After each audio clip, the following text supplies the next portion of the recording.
Hello student, part 4. I was not hurt, but when I got up, I saw that the family were all worried. मुझे चोट नहीं लगी थी, लेकिन जब मैं उठा तो मैंने देखा कि सभी फैमिली मेम्बर्स ज़्यादा चिंतित थे. So taking my hat off, I waved it round my head to show that I was all right. मैंने अपनी टोपी उतारी और उसे चारों तरफ हिला दिया और उन्हें ये दर्शा दिया कि मैं बिल्कुल ठीक हूँ. Then I started off again towards my master. और उसके बाद मैं अपने मास्टर की तरफ दोबारा आगे बढ़ने लगा. But now I had a more serious accident. लेकिन अब की बार मेरे साथ और भी गंभीर एक्सीडेंट हुआ. हिज यंगेस्ट सन, उनका जो सबसे छोटा बेटा था, who was about 10 years old, जो लगभग 10 साल का था, suddenly seized me by the legs and held me so high. उसने मुझे पैर पे से झपट लिया, मेरी टांगों पर से झपट लिया. And held me so high, और मुझे बहुत ऊंचा उछाल दिया इन द एयर, हवा में.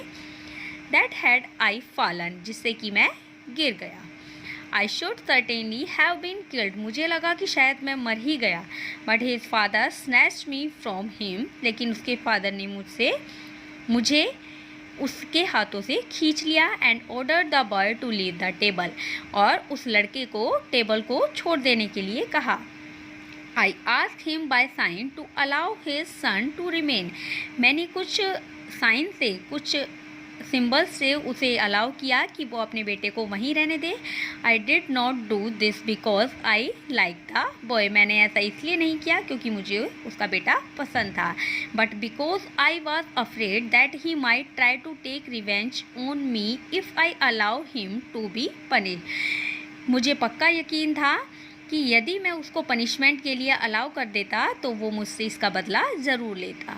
When his father permitted him to remain, I went and kissed his hand as a sign of friendship. जब उसके फादर ने उसे वहीं रहने की परमिशन दे दी तो मैं उसके पास गया और मैंने उसके हैंड को किस किया. ऐसे लग रहा था जैसे मैंने उसकी तरफ फ्रेंडशिप के लिए हाथ बढ़ाया. And his father made him touch me gently, और उसके फादर ने कहा कि वह मुझे प्यार से छुए. During dinner the cat which lived in the house jump on to my mistress knees. Dinner के दौरान उनकी जो कैट थी वो मेरी मिस्ट्रेस, जो कि उस फार्मर की वाइफ थी, उसके घुटनों पर कूद पड़ी. आई heard a noise like 10 factories at work, मैंने एक इतनी तेज आवाज़ सुनी जैसे कि लगभग 10 फैक्ट्रीज में से एक साथ आती हो. And turning round I saw that cat which was 3 times larger than an ऑफ, और जब मैंने पीछे टर्न करके देखा तो मैंने देखा कि जो कैट थी वो इतनी लंबी थी जो कि एक बैल से 3 गुना से भी ज़्यादा बड़ी थी. It fierce expressions terrified me although I was 50 feet away, उसके जो भयानक एक्सप्रेशन थे उनसे मैं इतना डर गया कि मैं लगभग 50 कदम पीछे हट गया. Her mistress held the animal so that she would not jump on me. उस मिस्ट्रेस ने, उस मालकिन ने उसे पकड़ रखा था, इसलिए वह मेरे ऊपर नहीं झपटी. But there was no danger, लेकिन वहाँ पर खतरा नहीं था. The cat did not take any notice of me, उस कैट ने मेरी तरफ ध्यान ही नहीं दिया. And when I was walk bravely in front of its mouth she drew back as if she was afraid, और जब मैं उसके फेस की तरफ से बहादुरी से आगे जा रहा था तो उसने अपने आप को पीछे खींच लिया, ऐसा लग रहा था जैसे वह डर गई हो.